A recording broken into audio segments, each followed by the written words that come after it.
Здравствуйте, дорогие друзья! Меня зовут Истомина Мария. Я работаю в отделе литературы по искусству Национальной библиотеки Республики Коми. И сегодня я приготовила для вас презентацию «Мифы и предания Коми в изобразительном искусстве». Для начала разберемся, что же такое миф. Это слово происходит от древнегреческого «мифос», что означает «предание, сказание». В общем-то, это способ мышления, который объясняет устройство мира, различные явления природы, появление животного и растительного мира, а также появление самого человека, орудий труда и богов. Коми-мифология интересна и своеобразна, населена множеством персонажей. Неудивительно, что она стала материалом сюжетной и философской основой для работ разных художников. Об этом и пойдет речь сегодня. В фондах Национальной библиотеки Республики Коми хранятся альбомы работ художников Василия Георгиевича Игнатова, Аркадия Васильевича Мошева, Юрия Николаевича Лисовского и Павла Георгиевича Микушева, посвященные легендам и преданиям Коми народа. Предлагаю сегодня рассмотреть их. На одной из страниц альбома представлена репродукция работы Юрия Лисовского «Утка, несущая жизнь». Здесь мы можем обнаружить связь с мифом о божественной утке-прародительнице. По поверьям Коми народа мир произошел от божественной утки. Вот о чем повествует миф. Не было еще ни земли, ни неба. По беспредельному морю-океану плавала утка Чеж. Она долго искала место, где бы ей высидеть своих птенцов, но так и не нашла себе пристанища. 4 яйца, снесенные ею, поглотила пучина морская, и только 2 последних яйца она сумела спасти и выносила под крыльями. Из этих 2 яиц вылупились 2 птенца, 2 утенка. Йен и Эмиль. Это были 2 брата, 2 начала. Жизнь и смерть, добро и зло, правда и неправда, день и ночь. Долго мать носила их на спине. Потом попросила утят достать из пучины упавшие яйца и разбить их на ее теле. После этого сама взметнулась ввысь, камнем бросилась вниз и разбилась о поверхность воды. Вот 2 брата, Йен и Омель, начинают доставать материнские яйца из пучины морской. Нырнул сначала Йен в бездну морскую, а пока брат его находился на дне морском, Омель засвистел, закричал, и от этого крика все застыло, и поверхность океана заледенела. Омель возрадовался, что не осталось для брата выхода. Вдруг засверкали молнии, и с такой силой ударил гром, что сразу весь лед растаял и забурлила поверхность моря-океана. От испуга Омель нырнул в воду. Это Йен, выходя из пучины морской, ответил на козни Омеля громом и молнией. Ударил Йен, вынутое из пучины морское яйцо от тела убитой матери, и взметнулся вверх. В вышине сразу загорелось и заиграло солнце своими живительными лучами, а тело утки-матери разрослось в длину и ширину, покрылось лесом, зеленью и цветами. Так появилась земля-матушка. В графической работе Юрия Лисовского «Утка, несущая жизнь» птица уподоблена большому кораблю в разрезе, на палубах которого выстроены длинные ряды различных животных. Это своего рода Ноев ковчег. Пара людей изображена на самой утке. Как объясняет художник, они хотят выбраться, но пока некуда. Это утка – запакованная структура, из нее все родилось. Когда еще не было земли, по мировому океану плыла утка, говорит художник. Она несла в себе весь живой мир. Она была наполнена всеми птицами и всеми животными, всеми плавающими и ползающими существами. В другой работе, принадлежащей художнику Павлу Микушеву, которая называется «Сотворение мира», перед нами также образ птицы. Точнее, те самые 2 яйца, из которых родились два божества – Йен и Омель, которые представляют собой два противоположных начала мира. Добро и зло, теплое и холодное, мягкое и твердое, светлое и темное, день и ночь. Эта работа при всей своей простоте невероятно выразительна. Цветов здесь немного – черный, зеленый, желтый, белый.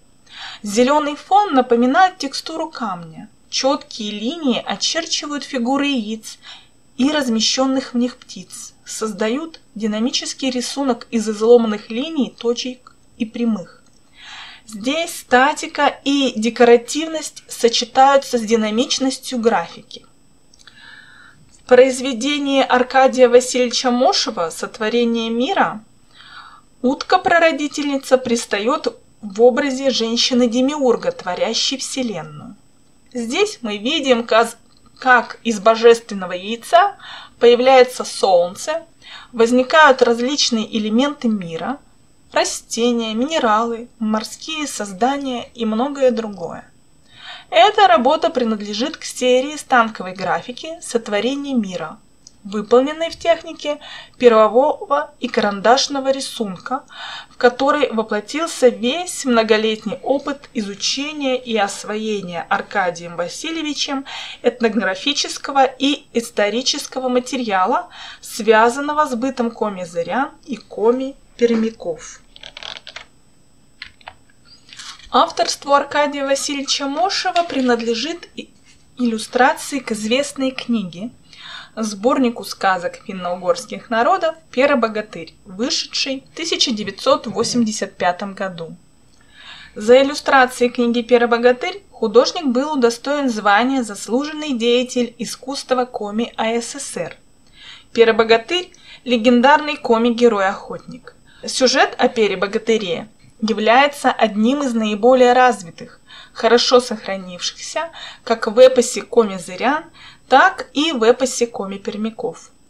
Первая запись о Пере была сделана в 1771 году академиком Иваном Ивановичем Лепехиным, выдающимся сподвижником Михаила Васильевича Ломоносова, русским ученым и писателем. В одной из легенд о Пере-богатыре говорится, что он был первочеловеком, порожденным Пармой, тайгой. Считается, что от Перы произошли коми-зыряне и коми-пермяки.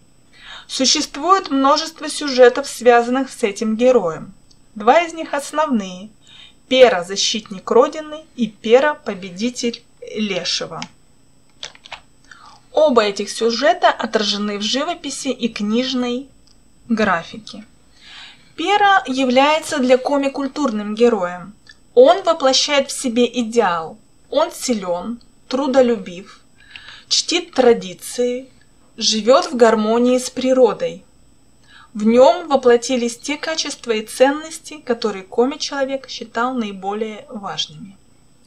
К образу Перы-богатыря обращался и другой художник, классик коми-искусства Василий Георгиевич Игнатов, художник кино и театра, график, заслуженный деятель искусства коми АССР, член Союза художников СССР. Он создал серию работ под названием «Легенды и сказания коми». Альбом вышел в коми-книжном издании в 1985 году. Работа над графическим циклом по теме коми-легенд и сказаний велась в течение 30 лет, начиная с 60-х годов XX века.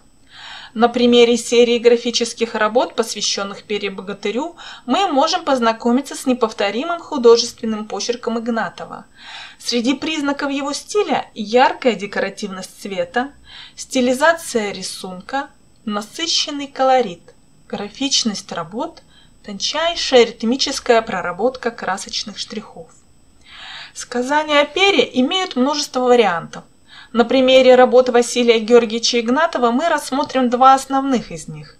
Это ратные подвиги Перы и второе его противостояние Лешему. Легенда гласит, что неожиданно на царя нападают иноземцы, владеющие чудовищным колесом. По зову царя коми-богатырь идет на битву с чудовищем, побивает его, Русский царь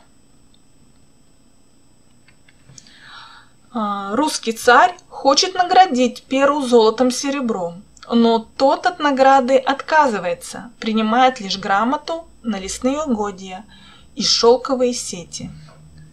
Завоеванные в битве с иноземцем-чудовищем права на свободный промысел дичи в родной тайге, Пере приходится утверждать в схватке с Лешим, который не признает дарованных царем прав и хочет извести Перу. Этот сюжет Василий Георгиевич Игнатов иллюстрирует в работе, которая так и называется «Пера и Леший». В ней также прослеживаются стилевые черты искусства этого коми-художника. Я повторюсь. Это декоративность цвета, стилизация рисунка, насыщенный колорит, графичность работ, проработка красочных штрихов. В сюжетной основе данной работы легенда, рассказывающая о том, что сначала Пера и Леший состязаются в перетягивании на палках, и он проигрывает Пере. Чтобы одолеть Лешего, Пера прибегает к хитрости. Он предварительно привязывает себя к смолистому пню, а когда пень начал трещать, Пера пугает обессиленного Версу, утверждая, что это с треском входят в него новые силы. Затем леший Верса пытается выведать у Перы, как тот спит во сне. «Сплю, как березовый кряж», — отвечает Пера, разгадав коварный замысел лешего. Ночью Пера подкладывает вместо себя березовый кряж, прикрыв его своей одеждой. Леший, приняв кряж за Перу, пронзает дерево копьем с серебряным наконечником. В ответ Пера, притаившийся на дереве среди ветвей, пускает стрелу и смертельно ранит противника, добивает на пороге жилища и становится мужем его жены. К образу Перы также обращается в своем творчестве наш современник, художник-этнофутурист Павел Георгиевич Микушев. Визуальное решение его работы Пера вдохновлено пермским звериным стилем. Как отмечает исследователь Александр Юрьевич Котелев, Павел Микушев относится к числу наиболее ярких и интересных художников-этнофутуристов. Образно-сюжетный строй произведения Павла Микушева сформирован на основе нескольких составляющих, важнейшими из которых являются финно-угорский миф и фольклор, ритуальные изображения пермского звериного стиля, декоративное искусство коми. Работа Пера носит обобщенный характер. Ее персонажи помещены в некое метафизическое, вневременное пространство, залитое золотым светом, в котором длится их никогда не заканчивающееся противостояние. Подобным же образом устроена картина Павла Микушева «Иркоп». Иркоп – легендарный герой-охотник. Согласно преданию, Иркоп жил в верховьях Выми в селе Кони и занимался охотой. Однажды, находясь на промысле, он увидел на берегу озера Синдер драку водяного Васа и лешего Верса. Васа одолевал лесного духа. Тогда Иркоп пришел к лешему на помощь и выстрелил водяного из лука. В благодарность за спасение Варса посоветовал Иркопу найти в лесу аспу, свое дерево, которое принесет ему счастье.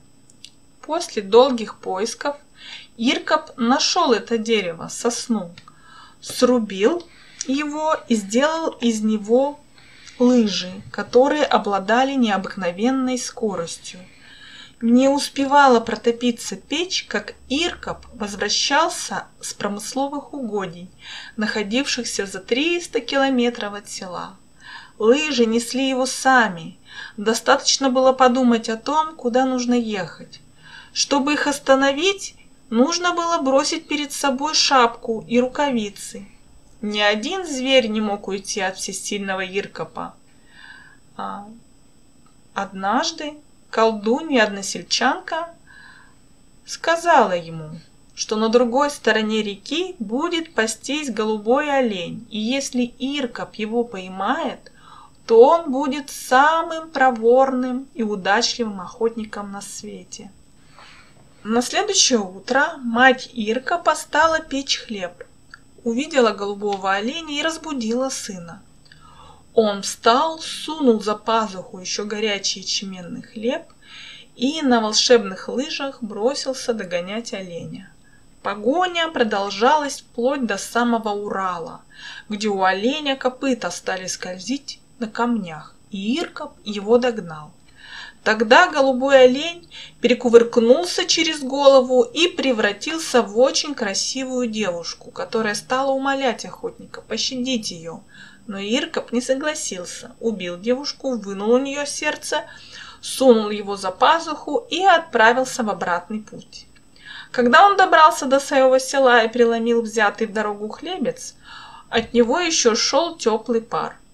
После этого Ирка поднес колдунье сердце убитой им девушки оленя и положил его ей на стол.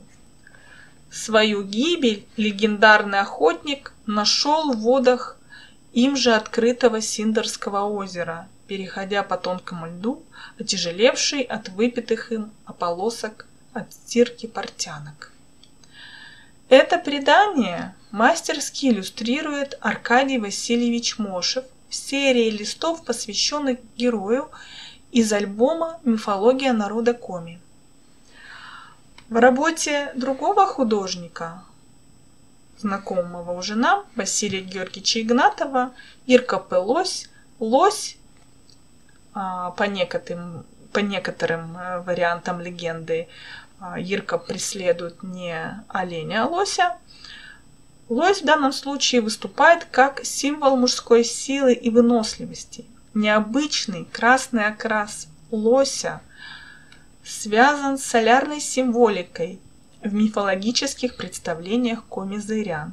Возможно, здесь художником представлен в трансформированном виде мотив охоты на солнечного оленя, который имеет древнейшие корни, уходящие в мифологию приуральских народов.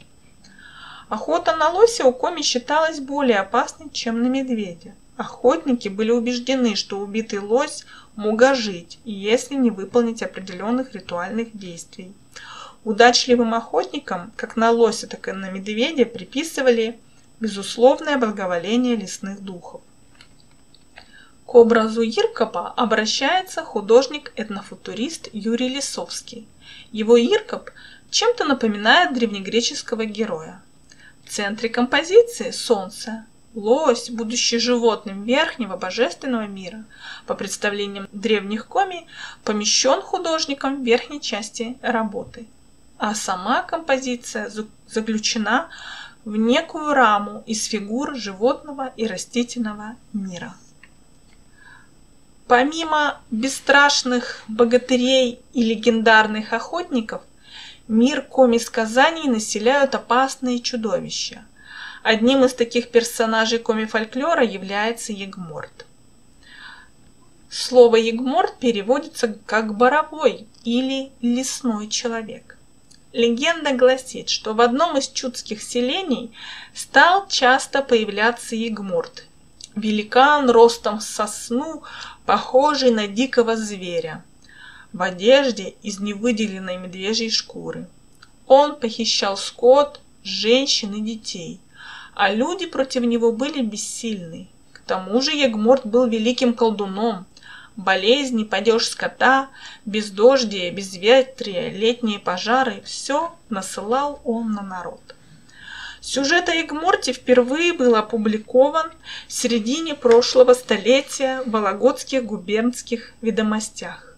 Его воспроизводит в серии графических полотен из альбома «Легенды и сказания народа Коми» художник Василий Георгиевич Игнатов. Визуальное решение строится на основе графического рисунка, построенного из контурно-линейных штрихов синего, зеленого, лилового, красного и других цветов. Рассматривая работы Василия Игнатова, мы погружаемся в легендарные времена, когда по берегам рек Печоры и Ижмы жили рассеянно-чудские племена, еще не знавшие земледелия, занимающиеся охотой и рыболовством, а также разведением скота. В одном из чудских селений стал часто появляться Егморт. Однажды Егморт похищает дочь старшины одного из селений, невесту молодца Тугана, красавицу Райду. Удалой жених Райды собирает друзей, вооруженных стрелами, копьями, вилами. Отправляются они на поиски невесты, на поединок с Егмортом. Смельчаки затаились в засаде возле тропы, вытоптанной чудовищем, засели в густом лесу на горке у реки Ижмы. И вот наступает момент. Переходит Егморт Ижму вброд, прямехонько против того места, где они притаились. Только Егморт ступил на сухой берег, копья, стрелы, камни так на него и посыпались. Остановился разбойник, посмотрел на противников грозным своим кровавым взглядом, заревел и кинулся в самую их гущу, размахивая палицей. И началось страшное побоище. Много голов размозжила палица Егморта, многих изуродовала, но сам он изнемог. Коми без устали резали его копьями, стрелами и камнями. Изнемог он и грохнулся наземь, и покорился колдун, повел в самую гущу леса, где на высоком берегу кучи выкопана была просторная пещера. Рядом с пещерой на куче всякого хлама и костей лежала погибшая красавица Райда. В самой пещере нашли много всякого добра, сложили все найденное в кучу и сожгли, а пещеру засыпали камнями. Потом привели Егморта к месту, где бились с ним, отрубили ему голову, вогнали в спину осиновый кол, чтоб встать не мог, и закопали в глубокую могилу. С тех пор каждый, проходивший мимо этого места, должен был бросить на него камень или палку, а затем плюнуть. Художник Василий Игнатов отходит от традиционного финала легенды, переосмысляя его оптимистически. Туган и соратники находят Райду живой и невредимой, возвращают ее отцу. Туган женится на Райде. По мотивам этой легенды на музыку композитора Якова Сергеевича Перепелицы был создан первый коми-национальный балет «Егморт». Художник Василий Георгиевич Игнатов выполнял эскизы костюмов и декораций к этому балету. Премьера его состоялась в 1961 году в Коми-республиканском музыкальном театре. Позже в Москве на Всероссийском смотре балет был удостоен диплома первой степени, был показан в Кремлевском дворце и по центральному телевидению. Балет видели театральные сцены Ленинграда, Кирова, Ижевска, Архангельска и других городов. Сюита, составленная из самых ярких эпизодов в исполнении симфонического оркестра Карельского телевидения и радио, записана на пластинке Ленинградской студии грамзаписи. В творчестве другого художника, уже знакомого нам с вами, Аркадия Васильевича Мошева, также есть работа, посвященная Егморту. Перед нами предстает огромное чудовище-людоед с длинными когтями и зубами. Он обладает недюжинной силой, легко несет на себе бревно сосны и девушку. Одет он в шкуру животных. На поясе у Егморта мы видим висят человеческие черепа, а вдали на заднем плане полыхает коми-деревня.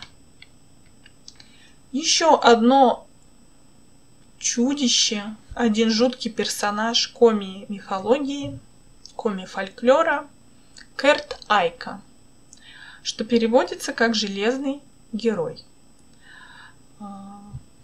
Легенды, связанные с ним, более поздние и относятся к преданию о Стефане Пермском.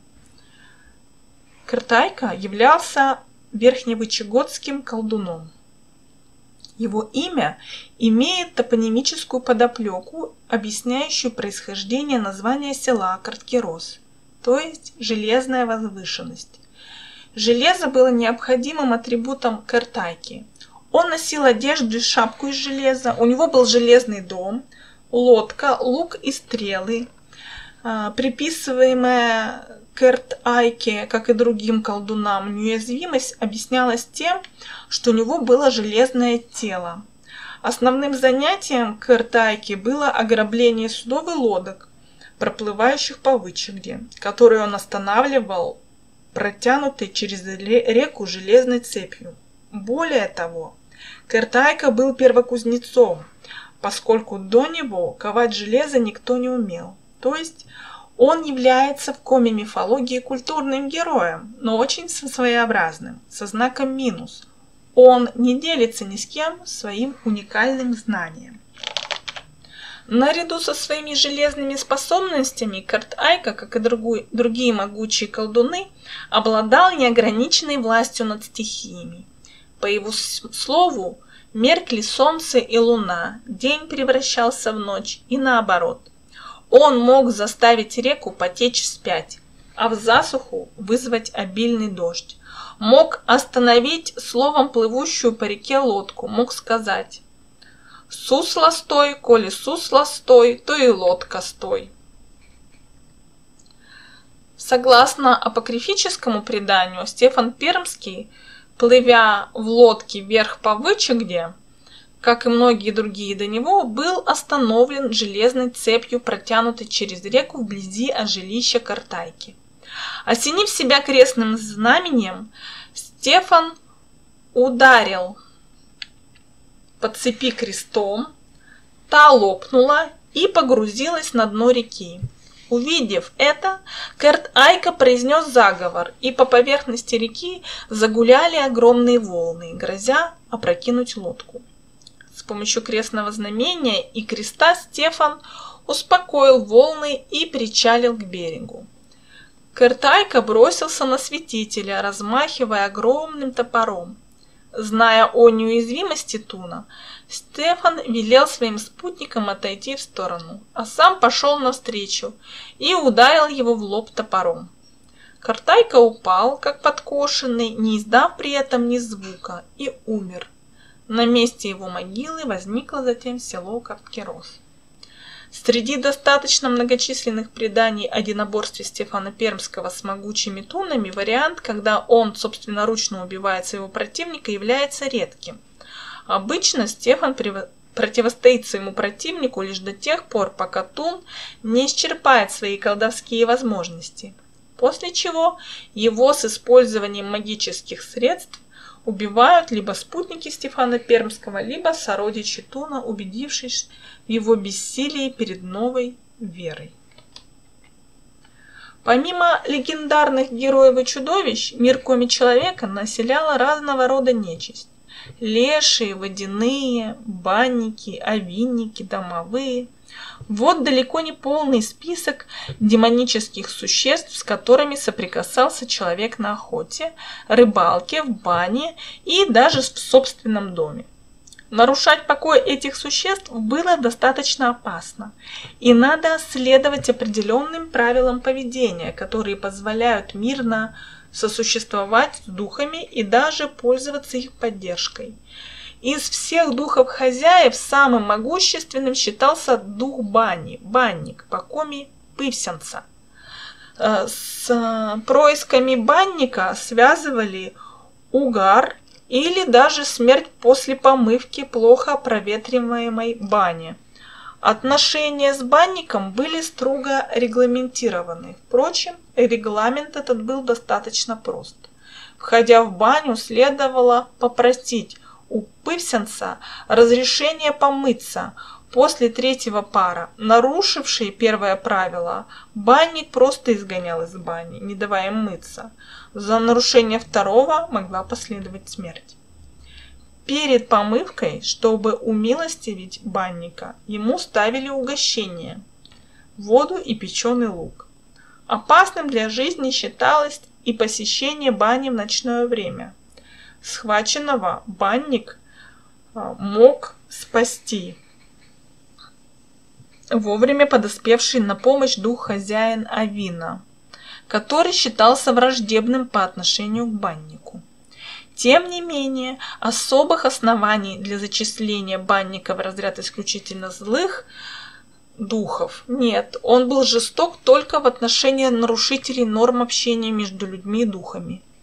Исключение представляли малолетние дети, которых до появления зубов, то есть до того, как они из переходного младенческого возраста переходили в разряд людей, нельзя было одних оставлять в бане. Безнадзорных младенцев банник похищал, оставляя вместо них подмену. Дух бани мог не только навредить, но и принести пользу. Например, он мог помочь научиться играть на гармонике. У нижневычегодских комизырян, наряду с представлениями о духе хозяина, в бане существовало представление его хозяйки. Причем даже в тех местах, где общепринятым названием банника было пывщан айка, то есть дух мужского пола, при обращении к нему использовались слова матушка. Этого духа представляли в виде пожилой женщины небольшого роста в красной шапочке. У ижемских комизырян банник представляли исключительно в женском облике. Появлялась гуранька в виде женщины в сарафане. При ней мог быть и ребенок, пищу которому она обещала припозднившегося посетителя. Если ей что-либо не нравилось, она могла сжечь баню и перейти в баню другого хозяина. А вот так, по мотивам коми-быличек, изображает банного духа Аркадий Васильевич Мошев. Мир коми-мифологии, коми-легенд и преданий разнообразен.